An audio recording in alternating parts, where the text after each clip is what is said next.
There we go. Hello everyone, and welcome back to God Loves Gays, a exploration of the history of Christian thought on sex and gender. Today is going to be a very fun topic, as some folks have already commented. Hello Alexa, Jeff, Pablo, Blizzard, Lobsoul. Today we are going to follow up on what we talked about yesterday, which was how the increasing amount of influence the Catholic Church had and their attempts to control the populace led to the creation of a lot of laws that condemned homosexuality and the attempts to associate homosexuality and sodomy and witchcraft with heresy in order to basically, all under one banner, condemn behaviors as being antithetical to the Church. In doing so, they associated homosexuality with demons and monsters and witchcraft and Satan, and opened the door to some creative ventures in which themes of homosexual love will be explored in demonic instances. Specifically, that there was a way to write about relationships that were not considered the norm so long as you wrote about them within the Christian framework that they are demonic. And so these writers would write what kind of amounts to, in some ways, demonic romances. We are going to start in the 1500s and walk through about 6 or 7 different very important stories in the development of these themes, but there are hundreds of them. Undoubtedly hundreds of them, especially as the centuries continue and more writers would write with this theme. You will see more and more stories that involve homosexuality, which also would involve demons and vampires and monsters, as a way to kind of cloak what they were writing about and make it okay in the Church's eyes. Like, oh, see, we're writing about how monstrous and evil they are. Ha ha, that makes it okay, right? You will also find that many of the writers we're talking about today are either confirmed homosexual or might be homosexual. There's really only one on the list that I think is probably not. But all of them have kind of had that question rise up, and people go, what this person's writing leads me to ask some questions. But let's go ahead and get started with our first one, which you may see there is The Tragical History of the Life and Death of Dr. Faustus, which is by Christopher Marlowe. You may have heard of Faust. And he was, before anybody wrote about him, he was a figure of folklore. He was a real guy. There was a doctor named Faust that was in Germany. It wasn't called Germany at the time, but that area. He was thought to be a magician and an alchemist, and kind of became a figure of folklore after he died, where people told these stories about how he summoned demons and he, all these things that he did, and so Faust became this very popular figure, and people would write these stories that were passing around in the populace down, and then through being written down, they spread out throughout Europe, eventually coming to England, where Christopher Marlowe came across the story. Christopher Marlowe was a playwright, a poet, a translator, and a very fascinating man, living in the Elizabethan era. He was born 1500 somewhere. I forgot to write it down because I'm dumb. But he was the son of a very poor shoemaker. There were 9 kids. They were struggling for money a little bit, but he was so smart he managed to go to school on scholarship, basically to what their equivalents kind of high school and college. He got to go to both because of scholarship, which was not normal for his class at the time, I suppose. He was great at Latin, really great at Latin, and started translating the works of Ovid, which was an ancient Roman writer, during college. While he was attempting to graduate, there was some trouble with him getting his degree. Without going into too much politics, this was still the era after the post-Reformation, where Protestants and Catholics are having issues with each other, and it looked as if Mr. Christopher Marlowe had gone and done some stuff with some Catholics. So the church, or the school, was worried. Oh, is this guy trying to be Catholic? We can't give a degree to a Catholic. Well, the government wrote a letter to the school and said, it's cool, it's okay. He was there on orders, which led to the realization and the mythos of Christopher Marlowe as a spy. How much of that is true or not, we don't know, but he got his college degree because the government wrote to them and said it's okay, he was talking to Catholics under orders from the Queen. And it is entirely possible that he was involved in some espionage stuff. Fascinating guy. He was the first playwright to write with blank verse. At the time, writing poetry in Latin was far more common, and authors were they were struggling with how to adapt Latin poetical devices to English and how to do it. And blank verse was Marlowe's solution to it. And once he did it, everybody else was like, oh, well, that's perfect. That works great. Let's do that. Basically, it means that there's a rhythm and a rhyme to the lines, but they don't necessarily have to rhyme at the end of each line. It's a lot of confuses. But basically, he was pretty influential on developing English plays. Most of his works were published posthumously. During his life, his works were published anonymously. They were really, really popular, but nobody knew he had written them. The Faustus was one that he likely wrote after his major successes, possibly because they were so successful that he could get away with writing some things that were incredibly controversial. This was an era where religion was starting to become far more politicized, as we've talked about, and this would be the last play to deal with religion on the stage. In fact, we have texts of Dr. Faustus that start to have specific direct references to God and Jesus edited out, because it was believed that the stage was not a sanctified and holy enough place to deal with religion, and so they would start to take that away. On the other hand, it was the first work to deal so very heavily on the stage with witchcraft and magic and demons, which, remember, at this point, that was believed to be real. It was believed to be true that this stuff was happening somewhere, so this wasn't just fantasizing. They really thought that the things that were being written about could be true out there. He was heavily influenced by the time and how violent things were, how, everybody was against Protestant, against Catholic. Like, it was a dangerous time, and he was a pretty violent guy. He got into a lot of fights. He killed some dudes in sword fights and stuff. And he was probably gay. Almost certainly, definitely gay. The works of his that we now know he wrote all have homosexual themes. His play Hero and Leander has the male lead, Leander, have sex with Poseidon. Leander is dressed as a woman at the time and thinks that Poseidon was tricked, and Poseidon was not tricked. And Leander's described in the play as being, in his looks were all that men desire. Edward II was his work about a famous king that was known for being homosexual in the time. He was 100 years or so removed, but he was famous enough, and it was common enough, everybody knew he was gay.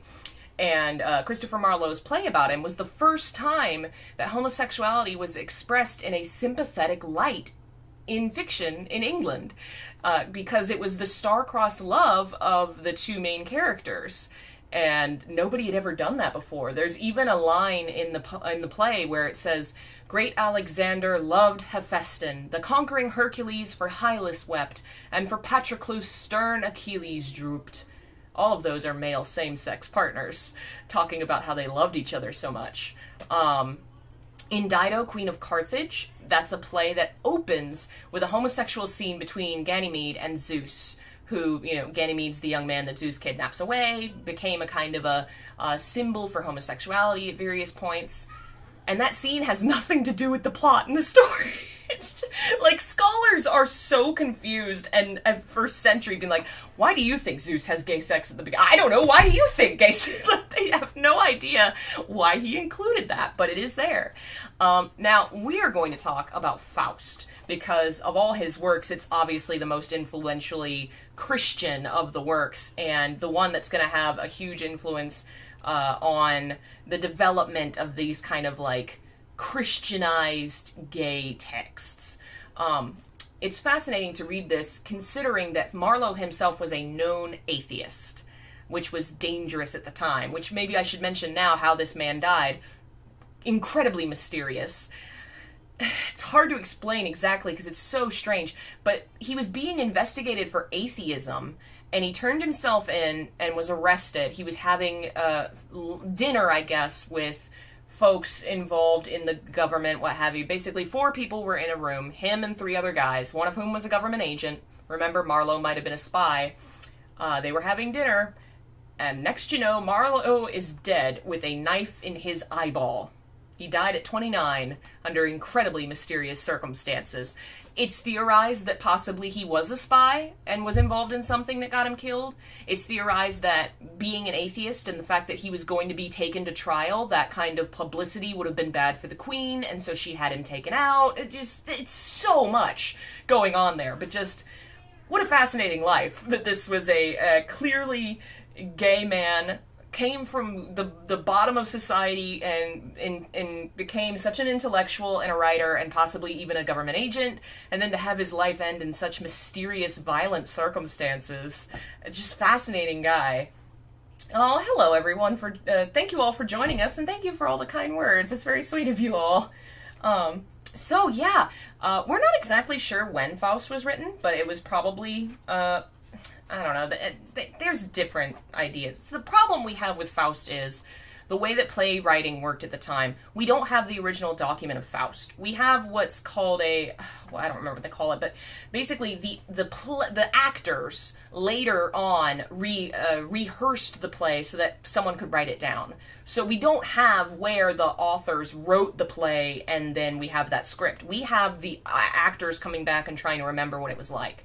And there's actually 2 scripts that are different, and scholars have kind of argued, like, which one was the one that Marlowe wrote, because we have evidence that the play was later added onto. It was possibly unfinished in some ways, and it was also written by a team of, like, 2 people, with Marlowe writing most of it, and we have a pretty good idea of most of the sections that he wrote. If it tends to be depressing and homoerotic, it was probably Marlowe. If it's comedy, it was probably the other guy.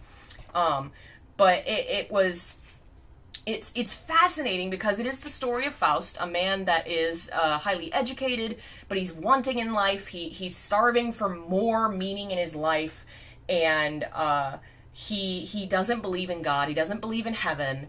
And so a demon appears to him, basically Mephistopheles, which possibly comes from the Hebrew Mephistophel, basically as something like destroyer of good.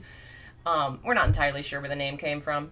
And he shows up and says, hey, give me your soul, and I'll give you the best of life for 24 years. And Faust says yes, because he doesn't believe in the afterlife. He doesn't believe in, heaven and things. And considering Marlowe and who he was and how much of an atheist he was, it's fascinating to see that. You can't not see the fact that his main character is an atheist and not connect it to Marlowe. This was a way for him to write about someone like himself in a safe environment. Like, it was approved because, the main character is condemned to hell. He does get dragged to hell, but we'll read that section.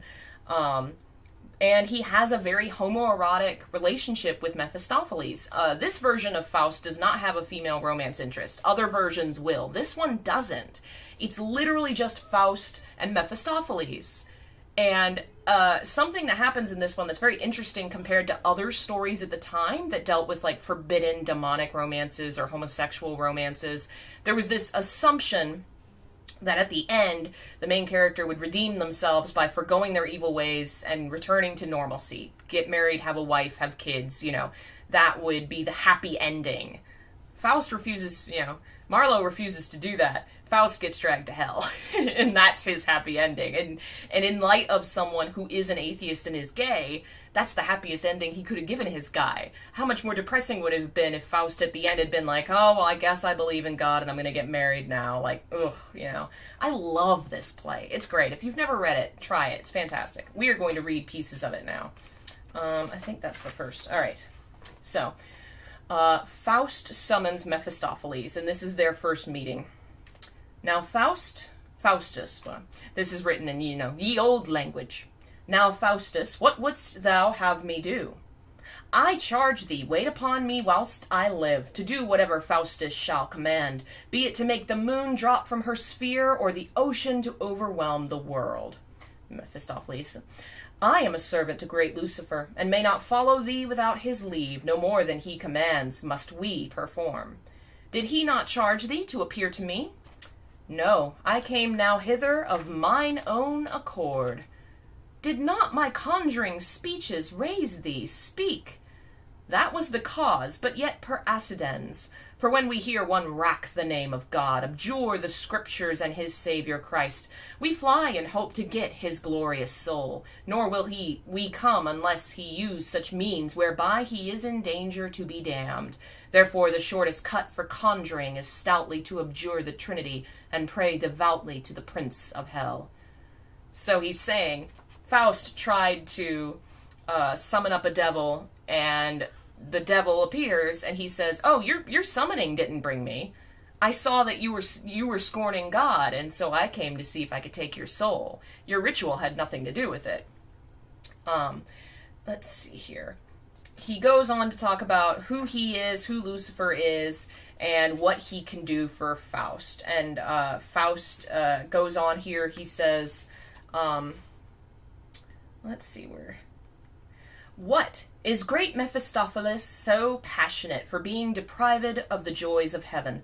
Learn thou of Faustus' manly fortitude, and scorn those joys thou never shalt possess.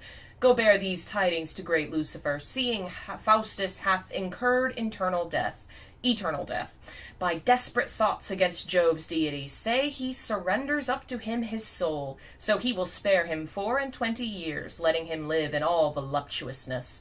Having thee ever to attend on me, to give me whatsoever I shall ask, to tell me whatsoever I demand, to slay mine enemies and aid my friends, and always be obedient to my will. Go and return to mighty Lucifer, and meet me in my study at midnight, and then resolve me of thy master's mind.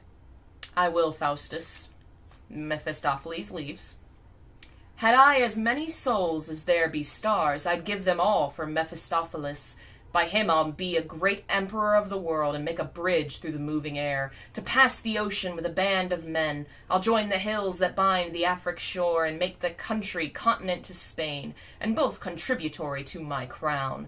The emperor shall not live but by my leave, nor any potentate of Germany. Now that I have obtained what I desire, I'll live in speculation of this art, till Mephistopheles return again. So now he has made this pact with the demon. The demon's going to get Lucifer's permission, and Faust is just imagining, I could do anything. I have so much power now, you know. He's fascinated with what they're going to do. What does he end up doing in most of the play?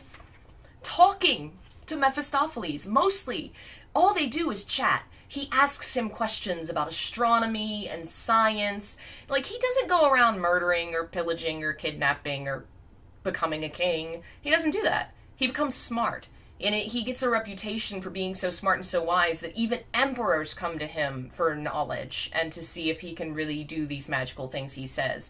You know, his real crime is just the fact that he makes the pact with the devil. He doesn't commit murder. He doesn't commit sexual crimes. You know, he just wants to learn. And again, think the knowledge of the garden, the tree of knowledge in the Garden of Eden is a source of sin. In this story, knowledge and sin are definitely kind of associated to each other. Let's see. Here's when he returns and says, yeah, Lucifer said it was cool.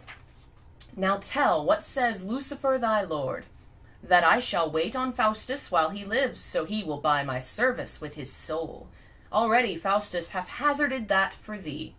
But Faustus, thou must bequeath it solemnly, and write a deed of gift with thine own blood, for that security craves great Lucifer. If thou deny it, I will back to hell. Stay, Mephistopheles, and tell me, what good will my soul do thy lord? Enlarge his kingdom. Is that the reason he tempts us thus? Solamen miseris socio habuse dolores. That is a line in Latin which means, it is a consolation to the miserable to have companions in their suffering. So in other words, the devil tempts people because he's miserable and he doesn't want to be alone. Ooh. Oh, man. Let's see here. Okay, he's... Let's see which part's this. Oh, that's where he demands a wife. And okay, I'm gonna read this portion. At one point, Faustus says, hey, wouldn't it be cool if I had a wife? Why don't you bring me one? And Mephistopheles is like, seriously, you want a wife? That's dumb. And he goes, fine, I'll bring you one. And he brings him someone. And Faustus is really like, ugh, I don't like her. And Mephistopheles goes, marriage is but a ceremonial toy. If thou lovest me, think no more of it. I'll cull thee out the fairest courtesans, and bring them every morning to thy bed. She whom thine eyes shall like, thy heart shall have. Be she as chaste as was Penelope, as wise as Saba, or as beautiful as was bright Lucifer before his fall. So first, he says, listen, if you want to love me, don't get married. Don't have a wife. And then he says, I'll provide you with whatever sexual stuff you want. Any courtesans you want. Even ones as beautiful as Lucifer. Amen. Let's see what this part is here.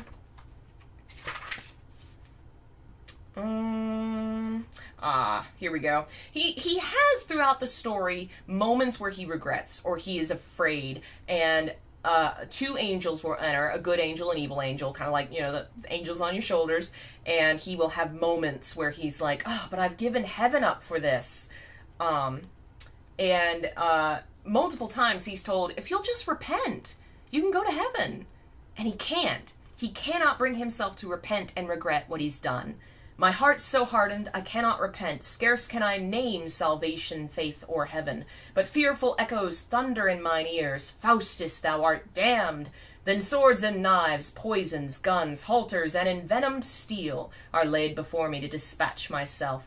And long ere this I should have slain myself, had not sweet pleasure conquered deep despair. Have I not made blind Homer sing to me of Alexander's love and Onion's death? And hath not he that built the walls of Thebes with ravishing sound of his melodious harp made music with my Mephistopheles. Why should I die then, or basely despair? I am resolved, Faustus shall ne'er repent. Come, Mephistopheles, let us dispute again, and argue of divine astrology. Amazing, just great. Every time he thinks, sometimes he's like guilted into thinking and repenting, but he can never bring himself to do it because he doesn't want it. He wants Mephistopheles. He wants the knowledge and the companionship that he gets from this guy.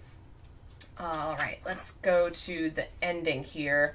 24 years they spend together, most of it traveling and speaking with people, learning. Let's see. At one point he does have an old man appear out of nowhere. Basically kind of a holy figure saying, like, one last chance for Faust to redeem himself. And the old man kind of, let's see here. Stay, good Faustus, stay thy desperate steps. I see an angel hovers over thy head, and with a vial full of precious grace offers to pour the same into thy soul. Call for mercy and avoid despair. Ah, my sweet friend, I feel thy words. To comfort my distressed soul, leave me a while to ponder on my sins. I go, sweet Faustus, but with heavy cheer, fearing the ruin of thy hopeless soul. He leaves. Accursed Faustus, where is mercy now? I do repent, and yet I do despair. Hell strives with grace for conquest in my breast. What shall I do to shun the snares of death? Mephistopheles appears. Thou traitor, Faustus, I arrest thy soul for disobedience to my sovereign lord. Revolt, or I'll in piecemeal tear thy flesh. Sweet Mephistopheles, entreat thy lord to pardon my unjust presumption, and with my blood again I will confirm my former vow I made to Lucifer. Do it then, quickly, with unfeigned heart, lest greater danger do attend thy drift. Torment, sweet friend, that base and crooked age that durst dissuade me from thy Lucifer, with greatest torments than our hell affords. What this leads to... Earlier in the story, some people asked for Faust to prove what he could do and summon Helen of Troy, and so he did so. Helen of Troy is still here, and he says, you know what, let's seal this promise with a kiss. I'm going to kiss Helen of Troy. Here's what he says as Helen arrives. Was this the face that launched 1,000 ships and burnt the topless towers of Ilium? Sweet Helen, make me immortal with a kiss. Her lips suck forth from my soul. See where it flies. Come, Helen, come give me my soul again. Here will I dwell, for heaven be in these lips, and all is dross that is not Helena. I will be Paris, and for love of thee, instead of Troy, shall Württemberg be sacked. And I will combat with weak Menelaus, and wear thy colours on my plumed crest. Yea, I will wound Achilles in the heel, and return to Helen for a kiss. O thou art fairer than the evening air, clad in the beauty of 1,000 stars. Brighter art thou than flaming Jupiter, when he appeared to hapless Semele, more lovely than the monarch of the sky, and went in Arethusa's azure arms, and none but thou shalt be my paramour. And they leave together. And at that point he is condemned. He cannot be redeemed. Now, let's point out some things here. Helen is, for one, a demon. Not a person. It's a demon he summoned as a party trick, basically. Two, when he kisses her, he compares her to flaming Jupiter, male god, male homosexual god. He compares her to multiple mythological figures, but Jupiter stands out as a masculine one. Lastly, when this is performed on stage, who would be performing it? Two men. Two men would have been kissing on stage, one of whom alludes that the other is as beautiful as a homosexual male god, and the character is herself actually a demon, not even a human. There's so many layers here to what this kiss is. He is kissing a demon, comparing the demon to a male figure, and in all that is basically sealing his fate to go to hell. The kiss that is homoerotic and demonic is what seals his sin. Not the pact with the devil, not all the stuff he's been doing till now. It's this demonic homoerotic kiss. So let's get to, he finally at the end of his life is realizing that he's going to be taken to hell, and he's kind of lamenting, like he's terrified of what's going to happen. What's a paramour? A lover, a love interest. He's alone, and midnight is drawing near, and he's lamenting what he's done, and he's afraid. Let's read a few lines here. Faustus may repent and save his soul. O lente currete noctis equi. This is a line that is from a poem. He's begging the sun to stop moving in the sky so that the night will be longer. It's from a poem where the original line is asking for the night to continue to be longer so he can keep making love. So he's referencing a poem about making love through a impossibly long night, asking for the devil not to come take his soul. Like, give me more time to make love. The stars move still, time runs, the clock will strike, the devil will come and Faustus must be damned. Oh, I'll leap up to my God! Who pulls me down? In this part and the part previous, he claims that he's trying to reach up to God, but demons are holding him down. He says Lucifer and Mephistopheles are holding him down, but on the stage there's nobody there.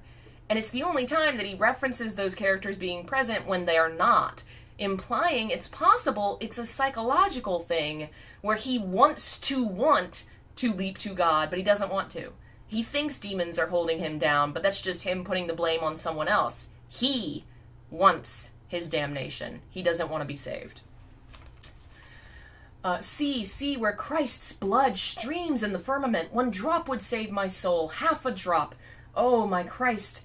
Ah, rend not my heart for naming of my Christ, yet will I call on him. Oh, spare me, Lucifer. Where is it now? 'Tis gone. As soon as he says the word Lucifer, the image of Christ vanishes. He just he cannot let go of hell. Let's see. Hide me from the heavy wrath of God. He keeps going. Influence hath allotted death and hell to him. The half hour is past. 'Twill all be past anon. O God, if thou wilt not have mercy on my soul, yet for Christ's sake, whose blood hath ransomed me, impose some end to my incessant pain. Let Faustus live in hell 1,000 years, 100,000, and at last be saved. O no end is limited to damned souls. Why wert thou not a creature wanting soul? O why is this immortal that how thou hast? I'll skip down. The clock strikes 12.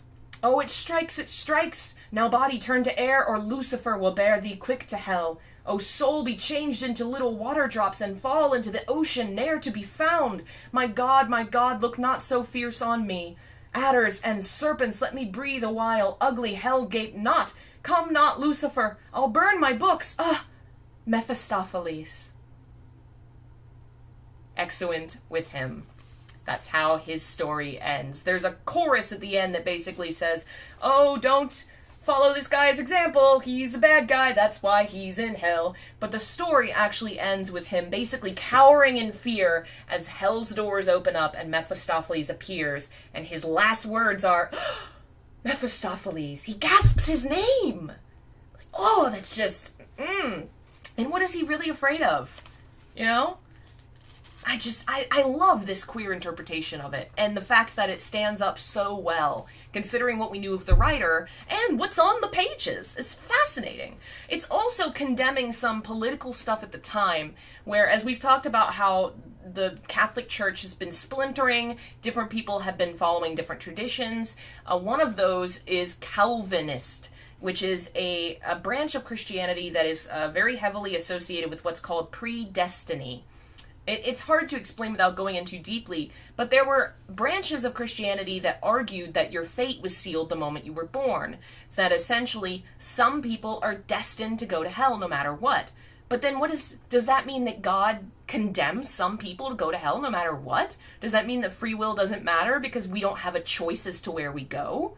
You can see that the idea of Faust and his soul being doomed to hell can be examined in a way of an exploration of what it means to be predestined. Does Faust's crimes matter if he's destined to go to hell anyway? Is predestiny fair in the light of, the way that this man had to live his life and how afraid he was? Is that a fair way to examine our lives? Can we really say that God damns some people? It was very much a story that would have been interpreted in a certain political light during his time. It was a major discussion. People were arguing constantly in academic circles as to whether predestiny was a thing or not. Fascinating story. I love it so much. It's my favorite version of Faustus, but it's not the only version. It's not even the most famous version. You're the only person I know to analyze the romance between Faustus and Mephistopheles, and I appreciate that. It's so good. It's so good. I feel like if you know who Marlowe is, you can't not see it that way. He was an atheist, and he was gay. He didn't believe in God. He didn't, to him, it's just obvious to me, especially considering some of his other writings, too. But we're going to now briefly talk about Faust, which is a work that comes a couple hundred years later. Let's see. Faust was... So Christopher Marlowe was in the, mid-1500s. Johann Wolfgang von Goethe, the writer of this, is from the 1750s. So, 200 years later. But they're the two most popular versions of the Faust story. This version of Faust is heavily based on Dr. Faustus, but goes in a lot of different directions. Let's scroll down to where Goethe is. I think I have an image of him here. That's for a different story, but we'll talk about that story next. I think we'll keep going with Faust since we're on the topic of Faust. That is Goethe. He was born in Catholic Germany. His father was a lawyer, and he was also studying law, very interested in drawing and theater. He wrote a lot of stories, but he threw a lot of it away. He was a very big fan of Shakespeare and Greek, Roman art, the classics. He actually took part in some of the battles in Revolutionary France, interestingly enough, and he was widely traveled. He lived in Italy for a couple years. He traveled around quite a bit. Need a summary for what I've missed. We're talking about stories that involve homoerotic themes and Christianity. Faust being the next one we're going to talk about.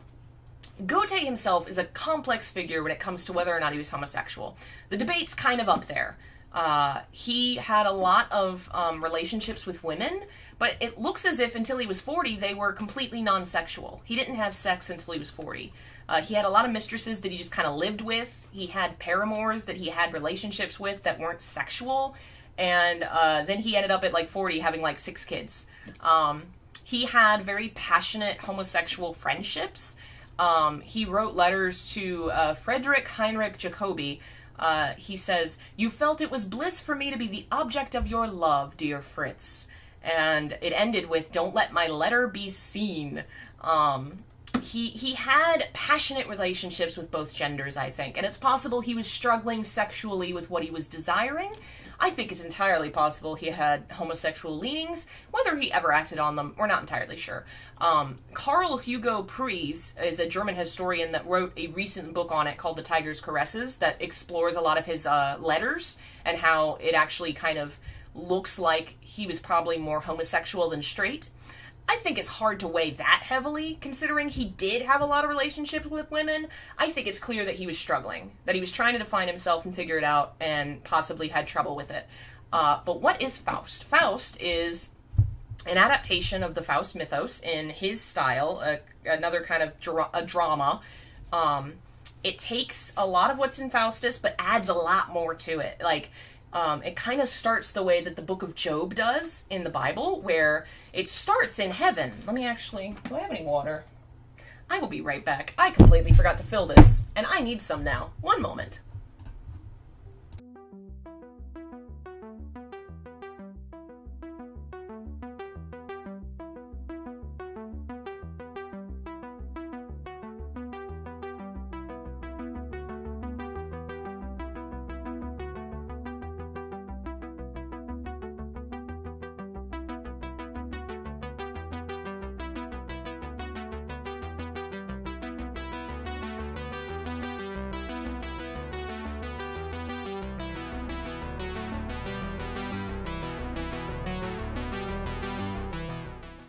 Alright, we're back.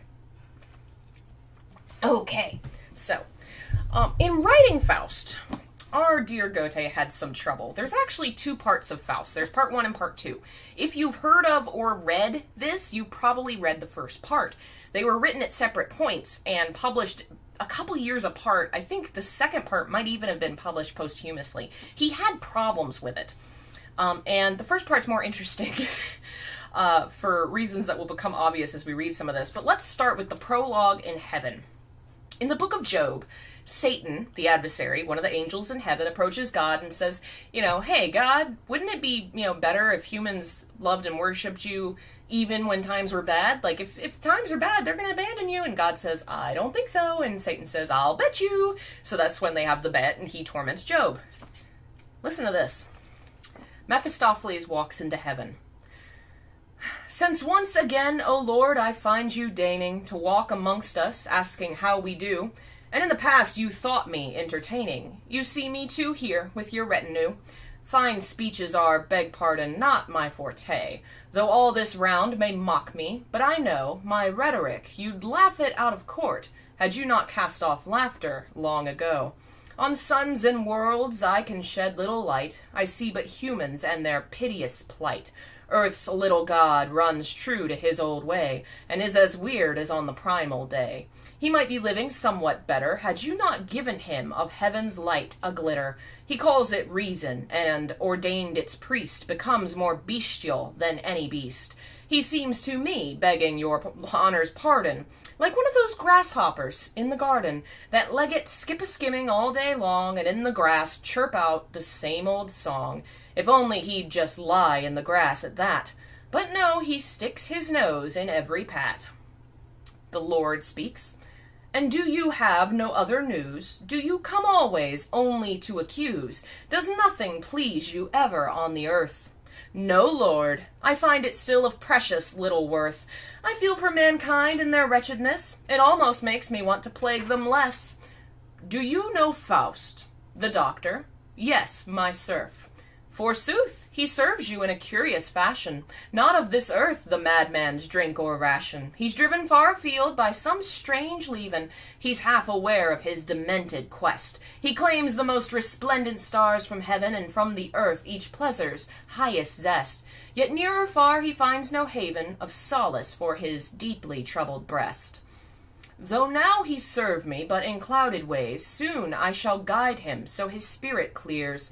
The gardener knows by the young tree's green haze that bloom and fruit will grace it down the years. You'll lose him yet. I offer bet and tally, provided that your honor gives me leave to lead him gently up my alley. As long as on the earth he lives, so long it shall not be forbidden. Man ever errs the while he strives. My thanks to you. I've never hidden an old distaste for dealing with the dead. Give me a full-cheeked, fresh-faced lad. A corpse with me is just no dice. In this way I am like a cat with mice. So be it. I shall not forbid it. Estrange this spirit from its primal source. Have license, if you can but win it, to lead it down your path by shrewd resource, and stand ashamed when you must own perforce. A worthy soul, though the dark urge within it, is well aware of the appointed course. May be, but it has never lasted yet. I am by no means worried for my bet, and if I do achieve my stated purpent, you grant me the full triumph that I covet.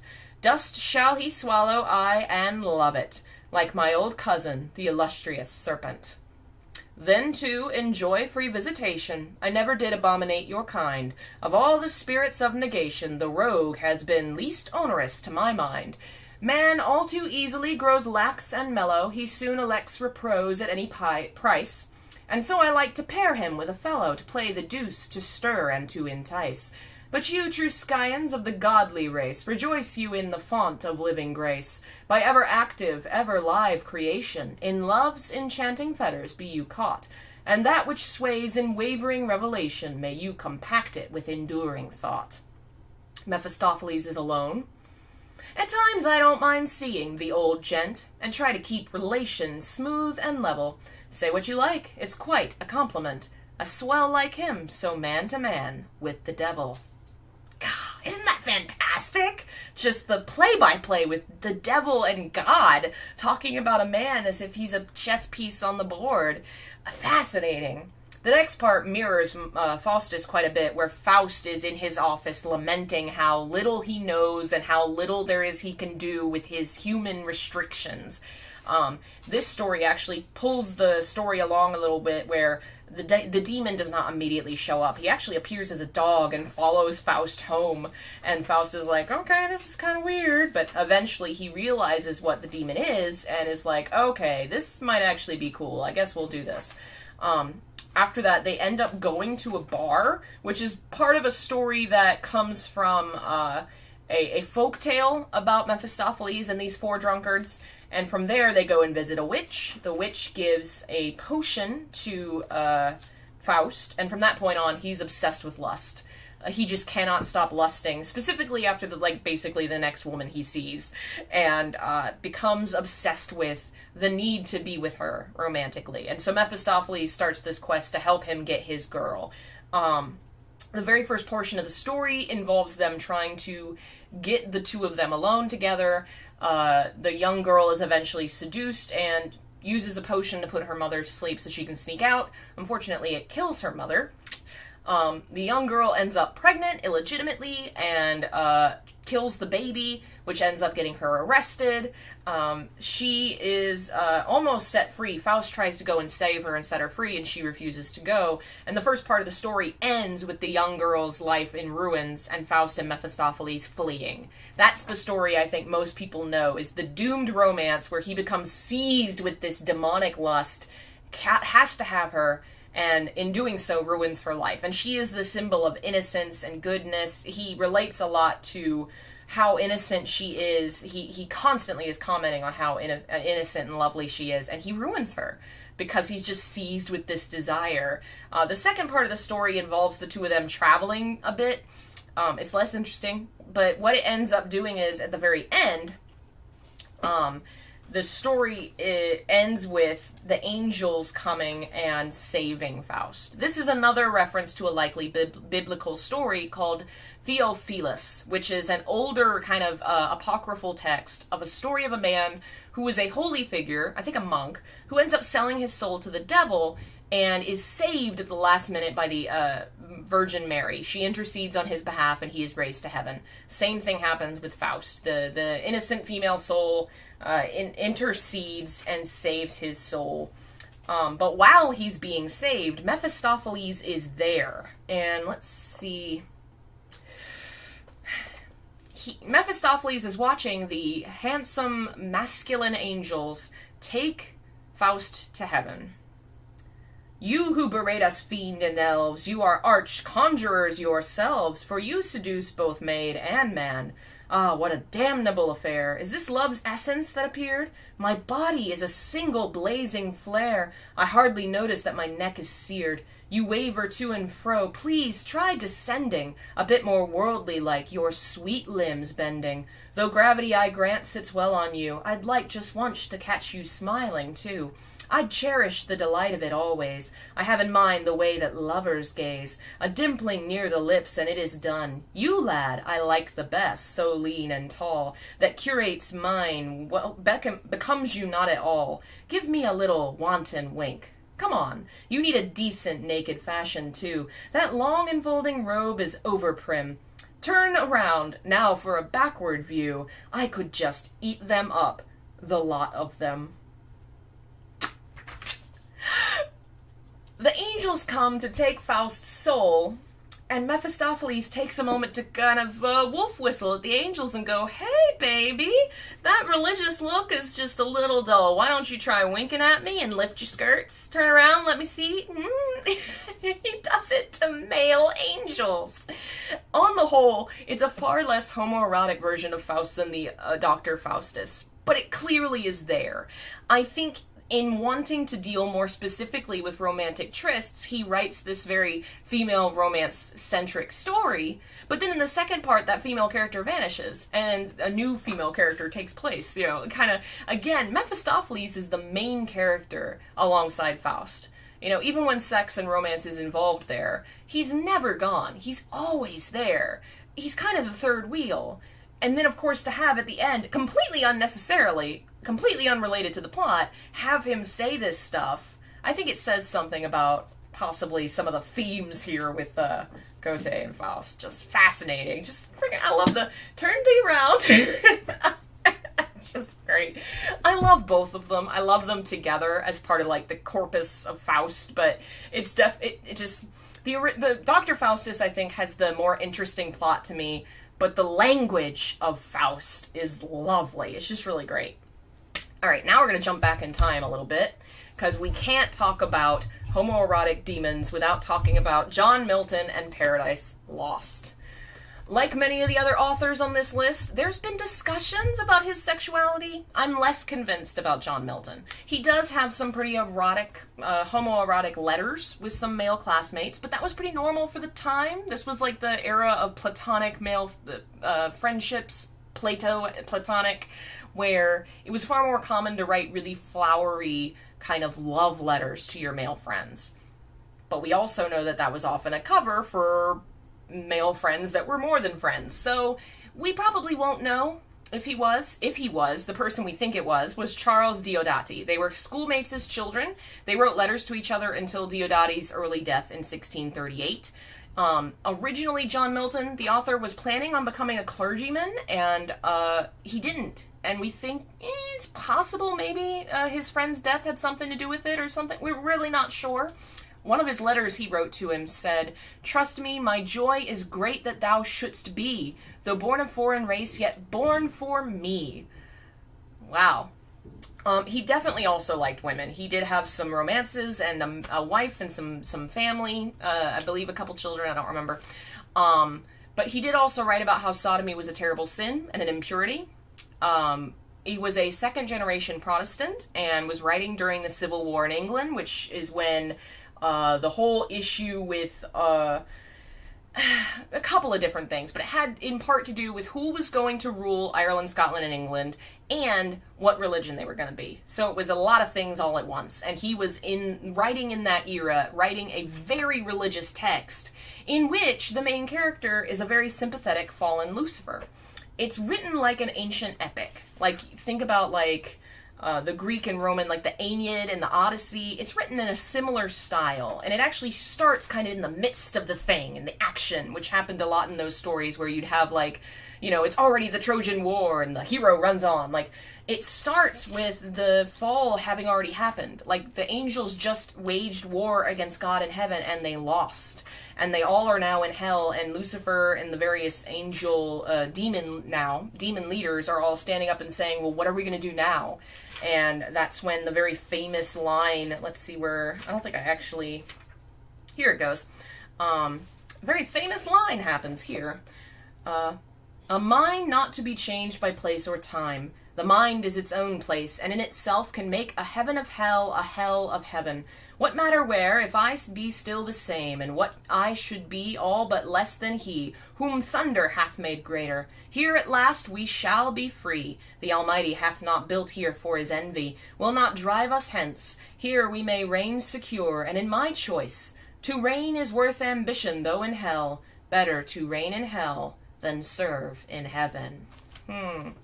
His version of Satan is really human. He struggles, he has sorrow and pain, he wants to be more than he is, and he keeps failing. The story continues on to show the Garden of Eden, and we see an interesting version of the Garden of Eden that didn't exist until this time period. It was commonly thought that sex was an invention that came after leaving the garden, because we had to procreate. Milton presents a sexuality where Adam and Eve have sex for the enjoyment of it, because they love each other. In some ways, he was pretty forward, and as far as like sex and women goes. In other ways, he was not. He still kind of blamed Eve for the fall, but also presented her as a pretty fully fledged character in a lot of ways.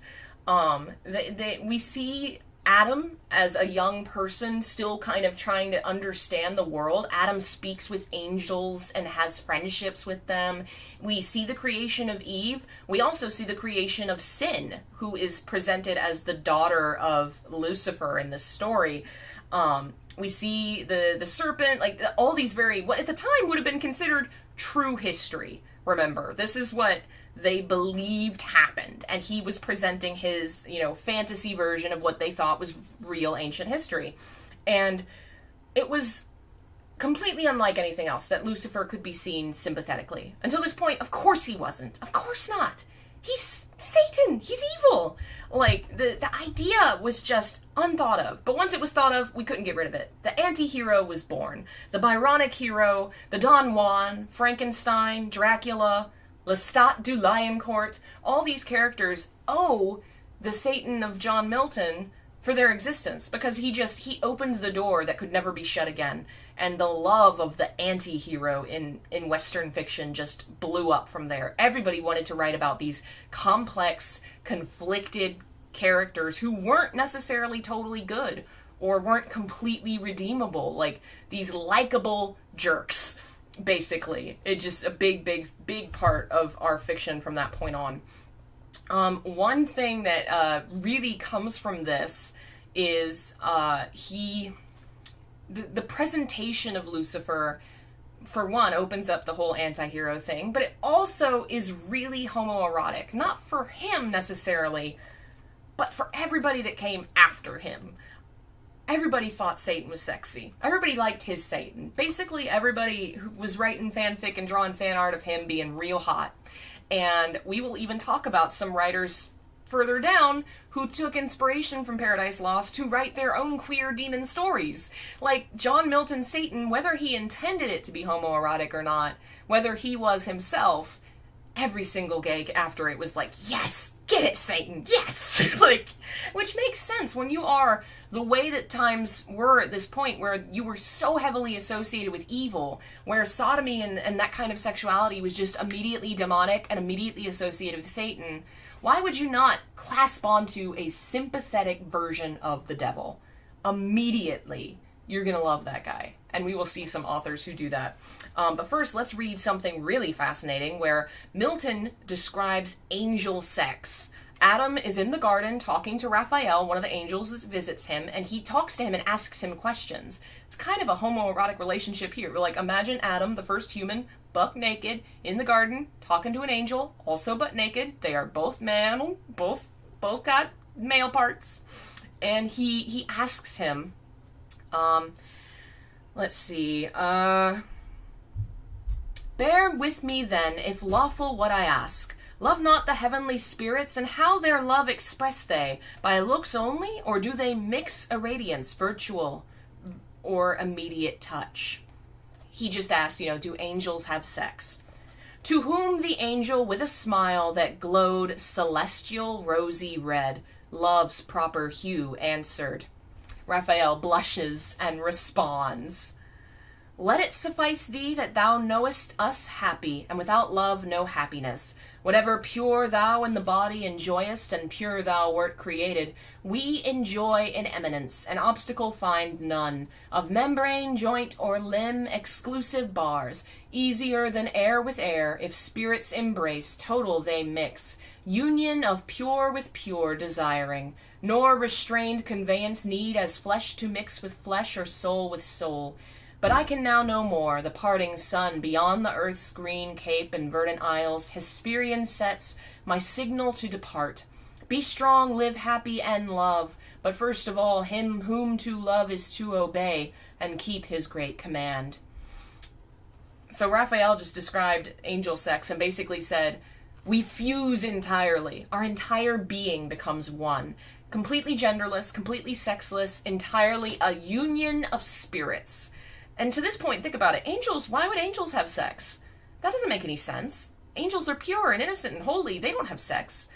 Milton says they do. And it's completely genderless, completely pure, totally unlike human sexuality.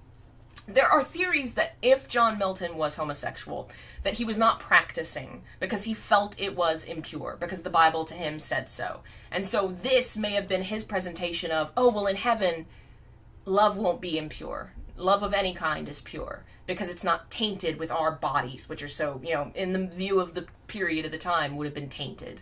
Kind of a fascinating way to look at it, possible. I arrived on the line, everybody thought it was sexy. Well, welcome. Perfect timing. That is Paradise Lost, which is going to inspire so many folks after. I mean, it's impossible to discuss how deeply inspirational this work was, especially to our next guy, who you've probably not heard of, Matthew Gregory Lewis, who's the only person on this list whose works I've not read, because they're hard to find. I do not own his book.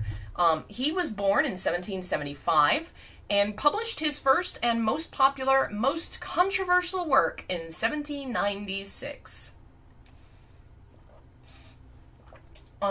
He was a well-educated young man, had a job in government kind of lined up. He was 19. He publishes this book. Not this book. I don't own the book. He publishes The Monk. And basically kind of ruins his career a little bit. Why? Well, you have to understand the politics of the time. We talked yesterday about laws passing in England and how, for the most part, those laws were rarely enacted. That was true until the late 1700s, where we see the rise of an idea of a homosexual identity start in the West, and with that rise comes rising homophobia. And so the arrests would begin to get more common. At one point, there were 2 arrests a year. It was difficult to prove and to arrest people, for sodomy, so they started to arrest them for a new crime, which was basically the suspicion of sodomy. They could not be killed for it, but they would be pilloried, which meant that, you have your head in the wood and like this, and you'd be out in public for who knows how long, and the mob would get you. It was not good. It was not fun. Sometimes people died. And so it was far more common for people to know that this kind of thing existed, and there was a rising fever of this is bad and we must condemn it kind of thing, coming along with, your typical church hypocrisy of don't do anything that we don't like and don't do anything that's fun. Well, it was in this culture that Matthew Gregory Lewis wrote Ambrosio the Monk. It was a very gothic novel, which was a style at the time, dealt with demons and religion and magic, and it broke every single taboo there was, basically, which was not uncommon at the time. It was becoming more and more common for people to write about the taboo, but typically in a kind of veiled way, where it was like, it left it to the imagination. It wouldn't describe it, it would imply it. Gregory Lewis, Mr. Matthew, would not imply it. He was graphic. He was violently graphic in his work. He did not hint. He described very intimately the horrible things that were happening. And they were horrible. Incest, rape, murder, mobs killing people, setting nunneries on fire, suicide, like horrible things. Everything in this book was completely taboo. It was a story of a Catholic monk who, remember, this was time where Protestants and Catholics not getting along, and he was a Protestant and was using, in some ways, his work to critique Catholicism, because especially in Protestant culture, there was this association with corruption and with hypocrisy and Catholicism, and so the monk was the perfect figure for that. The monk starts out with, basically, the earliest scene is a young woman becomes infatuated with this monk, so she cross-dresses as a monk and sneaks into his bed. But the reader doesn't know the monk, the male-appearing monk, sneaks into the male monk's bed and then reveals he's a woman. She's a woman. It's a switcheroo. And it's like a tease where he's like, huh? Oh, it's not gay. Don't worry. It's everything else. It's really pointedly saying, look, I'll show you all these terrible things, and you'll let me publish it. But if I wrote about same-sex stuff, you wouldn't. You're cool with murder and rape and incest, but you're not cool with same-sex stuff. How dare you? How hypocritical of you. Matthew Gregory Lewis was a known homosexual. Whether or not, I don't know that he was known at this time, but we sure know it now. He wrote this in the height of this fear and fever against homosexuality, in which he was a young man, a 19-year-old man, coming to terms with his own sexuality, and he writes these horrible taboos. It also does not do what many other Gothic novels at the time will do, where, we'll give you a happy marriage to a woman at the end and that fixes it. Nope, his guy gets dragged to hell by demons again. It is so lurid and obscene, according to writers of the time, that it did affect his career pretty negatively. But it's fascinating because it just, to put it with the political times, the people that were hung at the gallows for being gay were forced to recant themselves at the end of their life. To stand on the gallows and say, homosexuality is wrong and I was wrong and you shouldn't do it. And essentially, in books, you were kind of forced to do the same thing. Like, the guy's got to marry a woman and show, oh, well, this is the right way to be. And he refused. He had his guy dragged to hell, just like Christopher Marlowe, dragged to hell. We have a description here where the scene where Lucifer appears for the first time to the main character. Ambrosio started... Oh, I think we actually have an image. Yep. Ambrosio started and expected the demon with terror. What was his surprise when the thunder ceasing to roll, a full strain of melodious music sounded in the air. At the same time the cloud dispersed, and he beheld a figure more beautiful than fancy's pencil ever drew.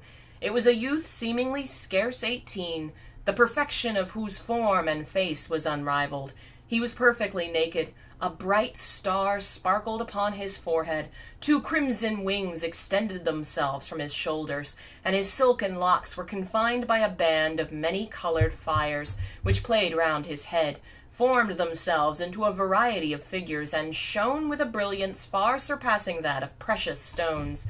Circlets of diamonds were fastened round his arms and ankles, and in his right hand he bore a silver branch imitating myrtle. His form shone with dazzling glory. He was surrounded by clouds of rose-colored light, and at the moment that he appeared, a refreshing air breathed perfumes through the cavern. Enchanted at a vision so contrary to his expectations, Ambrosio gazed upon the spirit with delight and wonder. Yet however beautiful the figure, he could not but remark a wildness in the demon's eyes, and a mysterious melancholy impressed upon his features, betraying the fallen angel and inspiring the spectators with secret awe. Ooh, that's a really homoerotic Satan. We also know from his works, he definitely read and loved Paradise Lost. At one point, he literally quotes it. He probably took heavy influence for his version of Satan, who's so beautiful and seductive, from Paradise Lost. He was, for all intents and purposes, seems to have been a pretty great guy. He was an abolitionist.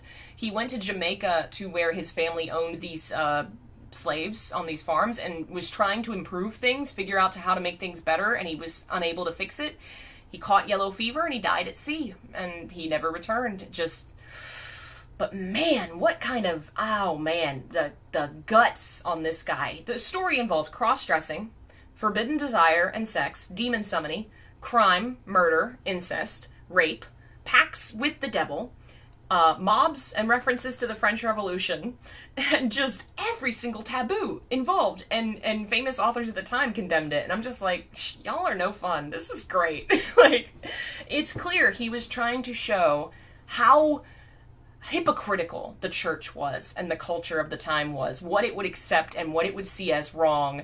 And, you know, the fact that he was considered so obscene just for what he desired, and so turning that and that monstrosity onto, you know, the church itself, onto a man that has sex with a woman, a man that desires the devil, like, just, you can see the pain and the tension that's in this story, and the things that he's exploring heavily deal with the fact that he was gay himself in such a dangerous time, you know. Alright, let's talk briefly about 2 stories that deal with women, which we've actually talked about before in our stories. I think vampires is what we were talking about, because at this point, we're also going to see the rise of the vampire, which is going to involve very similar themes of the forbidden Christian ideas and world themes, you know. The vampires are so heavily associated with Christianity, they inevitably go together. First is Christabel, which is a story by Samuel Taylor Coleridge, technically an unfinished poem. He never got around to really writing the ending he intended. He kind of put a finisher on it, but it really, he hadn't planned it out fully, which actually leaves it being even more interesting and mysterious for that, because the stories of a young woman named Christabel who rescues another woman named Geraldine and takes her in, and then these supernatural strange things start happening, and the story never explains what they are, and so kind of leaves it like even more mysterious because he doesn't finish and explain who she was. She casts a spell on Christabel, and they kind of imply that she's somehow possibly feeding on her. It's a lot of vampiric imagery without using the word vampire, and it's just really fascinating. They spend the night together in the same bed, and this is what's said when Geraldine is undressing to get into bed with her. Beneath the lamp the lady bowed, and slowly rolled her eyes around. Then drawing in her breath aloud, like one that shuddered, she unbound the cincture from her beneath her breast, her silken robe and inner vest dropped to her feet, and full in view, behold her bosom and half her side, a sight to dream of, not to tell. Oh, shield her, shield sweet Christabel. Yet Geraldine nor speaks nor stirs. What a stricken look was hers! Deep from within she seems halfway to lift some weight with sick essay, and eyes the maiden and seeks delay. Then suddenly as one defied, collects herself in scorn and pride, and lay down by the maiden's side. And in her arms the maid she took, well-a-day, and with low voice and doleful look, the words did say, In the touch of this bosom there worketh a spell, which is lord of thy utterance, Christabel. Very fascinating stuff. She's undressing. She kind of thinks she almost regrets doing it at first, and then she's like, nope, going for it. And she jumps in bed with her and clasps her and says, this clasp to my naked bosom is a spell, and seals her up with her. It's kind of the homoeroticness is implied in some ways to be the spell that's on Christabel, that she is enraptured. Ooh. All those themes are going to be taken by Sheridan Le Fanu and turned into a story called Carmilla. Oh, nope, that's not Carmilla. I didn't have a picture for that, apparently. Which is going to be the very famous vampire story that has basically everything in common with Christabel. The same setup. Rich young woman, daughter whose mom is dead, saves a woman who then feeds on her. Except Carmilla is finished and is explicitly a vampire story.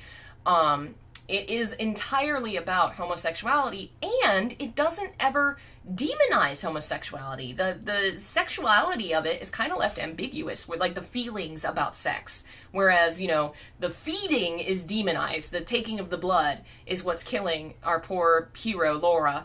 But the sexual and romantic side, Laura's more ambiguous about and kind of, upset as to whether, feeling conflicted about whether or not she should be happy that Carmilla is gone. I believe we have a section. Did I pull up a section for that? Yes, I did. Here it is. Vampire Tales. I think I've read this to y'all before, but in case people weren't here for that one. Carmilla, I keep calling her Christabel. Carmilla and Laura are talking, and Carmilla says to her, you do not know how dear you are to me, or you could not think any confidence too great to look for, but I am under vows, know none half so awfully, and I dare not tell my story yet, even to you. The time is very near when you shall know everything. You will think me cruel, very selfish, but love is always selfish. The more ardent, the more selfish. How jealous I am, you cannot know. You must come with me, loving me to death, or else hate me and still come with me, and hating me through death and after. There is no such word as indifference in my apathetic nature. In the story, someone else, another father who's lost his daughter to the feeding already, arrives and reveals what Carmilla is. They end up killing her, and Laura's kind of left a little bit bereft, like, not sure how to feel about it. Like, her life is saved, but Carmilla's gone. Really freaking kind of sad. Ugh, lovely. Very haunting. It was typical at that time. Dealing with those kind of themes would not have had a happy ending. You'll still see that until the 20th century. Like, it just had to end in a dark manner. Alright, so we've talked about demons, we've talked about vampires. We're going to continue the vampire line into our more recent story. But before we do, we have to talk about yet another historical event that's going to change queer literature forever. And that is the trial of Oscar Wilde. Oscar Wilde is now a known homosexual writer. He wrote The Picture of Dorian Gray, which has a lot of homoerotic themes. Read his stuff if you want some homoerotic, English literature. He was unfortunately brought to trial for sodomy and, what did they call it? Gross indecency, which was basically being homosexual. It happened it was kind of complicated. He accused someone else of libel. He had some issues with somebody. But when those accusations were getting explored, other evidence was brought up against him for sodomy. And at that point, he'd kind of sealed his fate, unfortunately, because now it was very public, it was very obvious. His family told him to run. They were like, leave. And he kind of was like, it's too late, it's over. He was brought to trial very, very publicly. It was nasty. The media at the time, the things that were written about him, it was just really horrible. And a lot of other writers that might have fallen under that radar left. They were like, this is bad, we are leaving. And it was known globally. It was really terrible. He was eventually sentenced to 2 years hard labor in 1895. As soon as he was freed, he left for France and died there 3 years later in poverty. It's a really sad story. And it's likely, at least in part, possibly, that he was eventually got this, what do you call it? They sent him to jail because he wouldn't condemn homosexuality. He had chances to try and deny it, and he wouldn't deny it. It was the original jury, couldn't reach a verdict, but the case was so politicized and so public, they couldn't just drop it, so they tried again, and he was eventually convicted for the maximum allowed sentence. And guess what? Eventually, he was pardoned posthumously in 2017. 4 years ago! Alright, I am going to read you this lovely thing here where the prosecuting attorney, Wilde's on the stand, he says, "What is the love that dare not speak its name?" And Wilde, poor, brave, beautiful Wilde, says this: "The love that dare not speak its name in this century is such a great affection of an elder for a younger man as there was between David and Jonathan, such as Plato made the very basis of his philosophy, and such as you find in the sonnets of Michelangelo and Shakespeare. It is that deep spiritual affection that is as pure as it is perfect. It dictates and pervades great works of art, like those of Shakespeare and Michelangelo, and those 2 letters of mine, such as they are. It is in this century misunderstood, so much misunderstood that it may be described as the love that dare not speak its name. And on that account of it, I am placed where I am now. It is beautiful. It is fine. It is the noblest form of affection. There is nothing unnatural about it. It is intellectual, and it repeatedly exists between an older and younger man, when the older man has intellect and the younger man has all the joy, hope, and glamour of life before him. That it should be so, the world does not understand. The world mocks at it, and sometimes puts one in the pillory for it." Ooh. If you're going to read Oscar Wilde, be warned, so much anti-Semitism. Ooh, that is very good of you to say, Phil. I've never actually read his work, so I did not know that. Very unfortunate. Thank you for the warning. But the reason we want to talk about him is not specifically to talk about his works, because we're dealing with homoeroticism and monsters. We're going to talk about someone else. Bram Stoker. Bram Stoker is a very interesting man, author of Dracula. He had a nearly sexless marriage. He was married. They didn't really have sex. He had close friendships with Oscar Wilde, Walt Whitman, an actor named Henry Irving, and another writer named Hall Caine. They're all gay. After Oscar Wilde's trial, Bram Stoker was extremely affected. He wrote in public condemning sodomy. In private, he erased Oscar Wilde's names from his journals and his letters. And not a month after Oscar Wilde was convicted, he started writing Dracula. More than that, we have letters that our dear Bram Stoker wrote to Walt Whitman, who you may know is a very famous American poet. He was known in his lifetime for his homosexuality. He was not hiding it. He was open with it. His poetry was full of it. And so it was what he was known for. And so Bram Stoker wrote him a letter. Wrote him 2 letters, actually.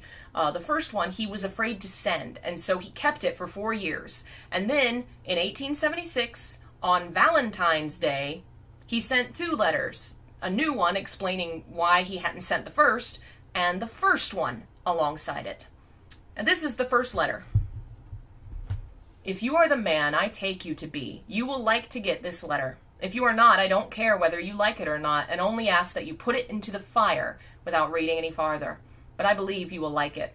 I don't think there is a man living, even you who are above the prejudice of class of small-minded men, who wouldn't like to get a letter from a younger man, a stranger across the world, a man living in an atmosphere prejudiced to the truths you sing and your manner of singing them. The idea that arises in my mind is whether there is a man living who would have the pluck to burn a letter in which he felt the smallest atom of interest without reading it. I believe you would, that you believe you would yourself. You can burn this now, and all I will ask for my trouble of writing this letter, which for all I can tell you may light your pipe with or apply some ignoble purpose, is that you will in some manner let me know my words have tested your impatience. Put it in the fire if you like. Let's scroll down here. Oh, man. If I were before your face, I would like to shake hands with you, for I feel that I would like you.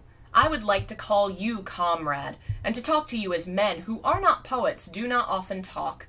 I think that at first a man would be ashamed, for a man cannot in a moment break the habit of comparative reticence that has become second nature to him. But I know I would not long be ashamed to be natural before you. You are a true man, and I would like to be one myself. And so I would be towards you as a brother and as a pupil to his master. In this age, no man becomes worthy of the name without an effort. You have shaken off the shackles, and your wings are free. I have the shackles on my shoulders still, but I have no wings. If you are going to read this any further, I should tell you I am not prepared to give up all else, so far as words go. The only thing I am prepared to give up is prejudice, and before I knew you, I had begun to throw overboard my cargo, but it is not all gone yet. I do not know how you will take this letter. I have not addressed you in any forms as I hear that you dislike. I am writing to you because you are different from other men. If you were the same as the mass, I would not write at all. Let's scroll down. Let's see. He talks about reading his poems and being moved to tears. Let's see. Your words take me away from the world around me and places me in an ideal land surrounded by realities more than any poem I ever read. It talks more about reading his works. Let's go down here. I have been more candid with you, have said more about myself to you than I have said to anyone before. You will not be angry with me if you have read this so far. You will not laugh at me for writing this to you. It was no small effort that I began to write, and I feel reluctant to stop, but I must not tire you any more. If you would ever care to have more, you can imagine, for you have a great heart. How much pleasure it would be to me to write more to you. How sweet a thing it is for a strong, healthy man with a woman's eye and a child's wishes to feel that he can speak to a man who can be, if he wishes, father and brother and wife to his soul. I don't think you will laugh, Walt Whitman, nor despise me, but at all events, I thank you for all the love and sympathy you have given me in common with my kind. Bram Stoker. Bram Stoker is gay. Bram Stoker is gay. He's big old gay. The author of Dracula was clearly a troubled, closeted man who felt that he couldn't be brave the way that Oscar Wilde and Walt Whitman were because he felt fear. He was afraid. You know, he'd seen what happened to Oscar Wilde and was terrified of having that happen to himself. Oscar Wilde died in poverty, hated by his friends and family. He lost everything, and Bram Stoker was terrified of that happening to him. And so he started writing Dracula, not shortly after the conviction. And the story clearly seems influenced by the way that Wilde was made into a monster at his trial. He was other. He was not human. And so Dracula is a figure of sexuality and desire that is inhuman and is someone other. And in fact, even though the main romance is with Mina, it is not just with Mina. The story starts with Jonathan Harker, Mina's husband, traveling to Transylvania to help Dracula buy a house in England. He stays there for a while as Dracula's prisoner, and basically is, wandering around in there, being in the castle. At one time, he unfortunately wanders too far, and the three brides, the vampire wives that Dracula keeps around, find him, and they basically tout him off to drink from him and seduce him and, eat him. Well, he is freaking out about this sexually charged, terrifying experience, and he's afraid and he's turned on. And then something happens. But at that instant, another sensation swept through me as quick as lightning. I was conscious of the presence of the Count, and of his being as if lapped in a storm of fury. As my eyes opened involuntarily, I saw his strong hand grasp the slender neck of the fair woman, and with giant's power draw it back. The blue eyes transformed with fury, the white teeth champing with rage, and the fair cheeks blazing with passion. But the Count, never did I imagine such wrath and fury, even to the demons of the pit. His eyes were positively blazing. The red light in them was lurid, as if the flames of hellfire blazed behind them. His face was deathly pale, and the lines of it were hard like drawn wires. The thick eyebrows that met over the nose now seemed like a heaving bar of white-hot metal. With a fierce sweep of his arm, he hurled the woman from him, and then motioned to the others, as though he were beating them back. It was the same imperious gesture I had seen him use to the wolves. In a voice which, through low and almost a whisper, seemed to cut through the air and ring round the room, he said, "How dare you touch him, any of you? How dare you cast eyes on him when I had forbidden it? Back, I tell you all. This man belongs to me. Beware how you meddle with him, or you'll have to deal with me." The fair girl, with a laugh of ribald coquetry, turned to answer him. "You yourself never loved. You never love." On this the other women joined, and such a mirthless, hard, soulless laughter rang through the room that it almost made me faint to hear. It seemed like the pleasure of fiends. Then the Count turned, after looking at my face attentively, said in a soft whisper, "Yes, I too can love."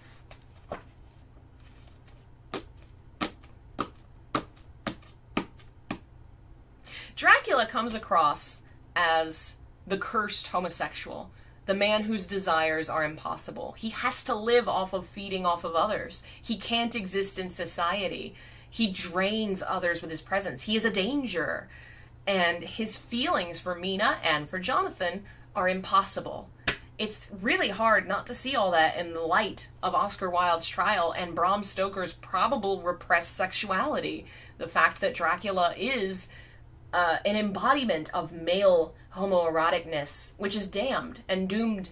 He cannot have what he wants because of what he is.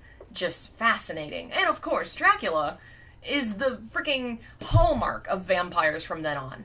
I mean, just, there's so many reasons why vampires are inherently homoerotic, and one of the major ones is Dracula is incredibly homoerotic, because its author was probably a homosexual. It's really tragic, but it's just another part of how homoerotic desire was not destroyed or erased by the church. In trying to make it something demonic, homosexuals embraced the demonic and made the demonic like them. They emphasized with Satan, they loved demons, and used those trappings of Christian damnation to write their own stories during times when they couldn't write them more overtly. And now today, even though it is possible to write more overtly, you see the legacy of this in how common monster romances in homoerotic and homosexual content is. It's far more common in our cultures, I feel like, to be attracted to monsters. I very, very much remember when the movie Venom came out and the entire queer culture just freaked out. All my friends were like, "We gotta go to the theater. We're seeing this in theater." Like, there's just this ingrained part of our culture to appreciate and feel sympathy with monsters, because we have been made monstrous, because the church tried to see us as demons. And so we embrace demons. We embrace the devil. If that's all you're going to let us have, then we'll take it. I think it's fascinating, and I love these stories. I hope they have given you a new view of these stories. Could you do a series on the Gnostic Gospels, Apocrypha, and Nag Hammadi? We will probably touch on them at some point. We're getting close to where we're going to be up to the modern age, and I don't think the month will be over, so we'll have more time to talk about some other things. We'll probably do like a question and answer episode as well, but next time we're going to take a look at some other fiction we didn't touch today that has to do more with how fictional works influenced the church. Probably some William Blake, probably some Dante, some Renaissance. We got to talk about the Reformation. Haven't done that. And the various cliques of Christianity that came from that. And then we'll move into the 1800s, 1900s and talk about some of the horrible shit that happened there. And more modern churches. How do people see it now? Yeah, we'll get there eventually. And then from there, we'll probably spend the rest of the month in more like Bible study stuff. We'll see what folks are interested in. Because I know not everybody is interested in like a deep Bible dive, but I think that might be fun too. So we'll see what people like. Thank you all to all of you members like Phil and Daniel and Jeff for your support. Thank you so much. If you like what I do and you want to support it, you can become a member. Links are in the description. You get free copies of all my books, including the new Bayonetta book, which is now available. Ebook is $3. Physical books are more expensive, obviously. Links in the description to the coffee store where you can get those, or become a member. Get it for free. Gonna be gone for the next couple days. My brother's moving, so until Monday, I will be busy. When I come back, house will be empty. Seems strange now. Then next week we'll, I don't know, play it by ear. Who knows what schedule will be like. But we will do more of these. We have like, what, 2 more weeks? A week and a half. So we'll see what more. Probably 6 more episodes maybe. We'll see what we can fit and what people are interested in. I may put up some polls somewhere and see what folks want to talk about. So yeah, thanks again. And I will see you guys next time. Bye.